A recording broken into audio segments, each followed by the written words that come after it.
The feminist worldview is often very confusing and, I dare say, seemingly self-contradictory.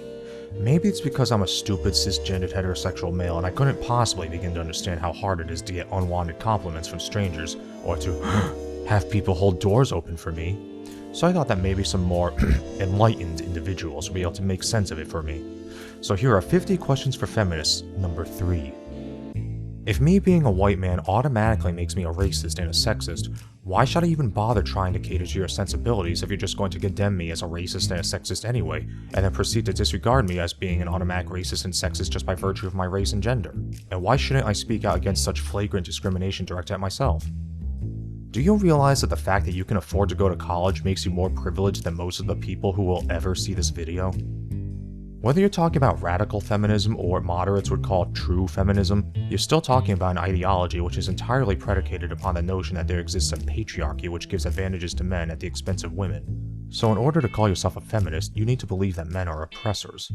If you actually did believe in gender equality as a goal to be strived for without also believing that the inequalities that exist are unilaterally slated in favor of men and a system designed by men for the benefit of men and the subjugation of women, then you would call yourself an egalitarian instead of a feminist. With that said, doesn't it seem incongruous to argue that your movement is one for equality between the genders when your movement necessarily paints men as the enemy and has to deny the reality of the inequalities faced by men? If men have it so much better than women, why are men more than twice as likely to be murdered by both women and other men, 3 times more likely to end up homeless, and 4 times more likely to commit suicide? There are 29,480 deaths from prostate cancer and 40,430 deaths from breast cancer in 2014. Meaning men die from prostate cancer at about 73% of the rate of women who die from breast cancer. Yet prostate cancer research only received $288 million in public funding in 2015, and breast cancer research received $674 million, meaning prostate cancer research gets less than half of the funding of breast cancer research. If our society favors men over women, why would this be the case? If we should ban the word bossy because it's used to discourage women from taking leadership positions, should we not also ban the word mansplaining because it's used to derail conversations and dismiss the opinions of men? Why do you mock men for their male tears, effectively shaming men for being emotional, thus encouraging men to be insensitive and perpetuating the toxic masculinity you like to complain about so much? Did you know that male tears originated as a slang term for semen? Isn't trying to rewrite rape law so that women can't be charged with rape a tacit promotion of rape culture? I mean, how are you combating rape by making it legal for one gender to commit it? Why do you try to claim credit for things you had nothing to do with? You do realize that women in Western democracies were free to not wear burqas even before feminism was invented, right? If you're really fighting for women's rights, why do you defend Islam, a religion that unambiguously and undeniably promotes the subjugation of women? Sharia law permits marital rape, and women who are victims of rape are required to have 4 male witnesses to make an accusation, and the testimony of women isn't considered at all. And if a woman makes a rape accusation and can't prove it, that's considered a confession of adultery and she gets punished for it. There are several countries where this is encoded in law, and these are genuine patriarchies and rape cultures. So if you actually care about the rights of women, why do you defend Islam and why don't you fight against this inequality? Is it because that would require you to actually stand by your convictions instead of just virtue signaling and complaining about how oppressed you are when you get to watch this video on a $600 phone? Do you actually understand what oppression is? No, seriously, do you? I'll give you a hint. It has nothing to do with people giving you unwanted compliments or how far a man spreads his legs on the subway. Why do you demand shoehorning women and minorities into works of fiction? If you like the story and characters, then why does the race and gender of the characters matter? Are you saying that you can't relate to a character unless they're the same race and gender as you, as if to imply that their skin color and genitals matter more than their personality and traits? What does that say about you? Why do you conflate the act of criticizing feminists with hatred of women? If you're so convinced that you're in the right, why do you try to shout down and silence dissenting opinions? Why is fat shaming only a problem when it happens to women? Why is fat shaming such a terrible thing, but ancestor shaming isn't? Why is fat shaming so much worse than bald shaming, even though you can actually do something about being fat, and being fat is caused by your own dietary choices which you have control over? Is it because bald shaming mostly happens to men and is therefore acceptable? Why do you complain about Barbie promoting unrealistic beauty standards and body image issues for women, but say nothing at all about how He-Man does the same for men? If your excuse is that He-Man represents a male power fantasy, could it not also be argued that Barbie dolls do the same thing for women? Is being sexy not a power which women can use to give themselves an advantage in society? If we need more fat women in media because it's more realistic and better represents the average woman, then maybe we should take off the hot rich guys in those romantic comedies you like so much and replace them with schlubby, balding, blue-collar mall cops and cashiers, because that would better represent the average man. How about that? Why do you say being thin is an unrealistic standard when women like that actually exist? Is it because you're insecure about your weight but unwilling to change your lifestyle, so instead you cling to a convenient ideological position which caters to your insecurities by telling you you're beautiful the way you are? Did you notice that such highly successful female-led films as Star Wars: The Force Awakens and Mad Max: Fury Road didn't get anywhere near the backlash that the Ghostbusters reboot got? Have you ever stopped to think that maybe it has less to do with misogyny and more to do with it being a terrible movie that spits on a beloved franchise, and that you've cherry-picked the complaints of a small minority of misogynists in order to confirm your bias?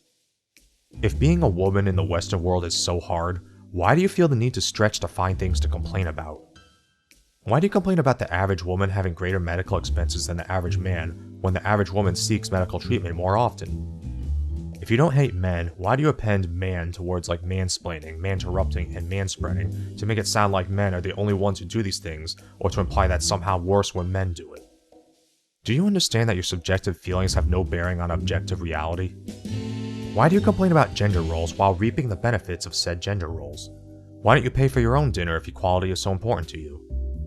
Would you consider my arguments more valid if they were being said by a woman, and if so, is that not a sexist attitude? Why do you say the dictionary is right when it says feminism is about advocating gender equality, but wrong when it doesn't say sexism is privilege plus power? The idea that only certain classes of people can be racist or sexist because racism and sexism require privilege and power hinges on the categorization of individuals into racial or gender groups, and then ascribing certain attributes such as privilege and disenfranchisement to them based on those racial or gender categories. So you basically have to make judgments about people based on their race or gender, and in order to make those judgments, you have to make assumptions and generalizations about their race or gender. In other words, you have to stereotype them and then judge them based on those stereotypes. You then have to sort people into a hierarchy of consideration based on those racial and gender stereotypes in order to determine who is allowed to have what opinions. So how do you fail to see the inherent racism and sexism in the privilege plus power argument? Why is it okay when you rely on stereotypes to formulate your arguments, but not when anybody else does it? There are feminists who say anybody who isn't a feminist is automatically a sexist, and there are feminists who say men can't be feminists.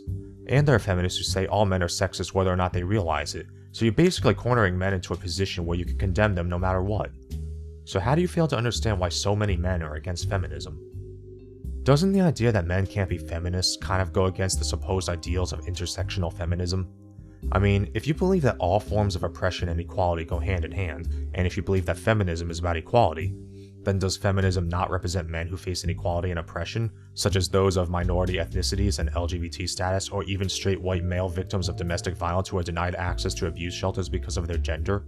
If it does, then why shouldn't men have a voice in feminist discussions? Isn't it a bit hypocritical for you to say men can't be feminists while complaining about women being told what they can and can't do? How can you claim to be advocating gender equality while also being completely aloof to the suffering of men? If you think hate speech should be outlawed, then who would get to decide what counts as hate speech and should be censored? Because I think some of the things you say should be considered hate speech. How about that? Why is it misogynistic if a work of fiction depicts a woman being rescued by a man, but not misandric when a work of fiction depicts a man risking life and limb or sacrificing himself for the sake of a woman? Is it because that's a social expectation you stand to benefit from? Why do you feel entitled to sympathy when you complain about your problems, but completely dismissive when men complain about theirs? Why does our society teach boys that it's wrong to hit girls, but not that it's wrong for girls to hit boys? If feminism is for equality, where's the feminist outcry over that? Why is it so much worse when domestic violence happens to women, even though male victims of domestic violence get basically no sympathy from society and have no shelters to go to despite the fact that men make up at least 40% of domestic violence victims? Did you know that boys are more likely to die from child abuse than girls? More importantly, do you care? Why the hell should Father's Day be about women? Why do you say men who don't want to be fathers should keep it in their pants, but get outraged when an anti-abortion activist says women who don't want to be mothers should keep their legs together? Why shouldn't a father have any say in how his own kids are raised? If a father shouldn't have any say in how his own kids are raised, why should he be expected to pay child support?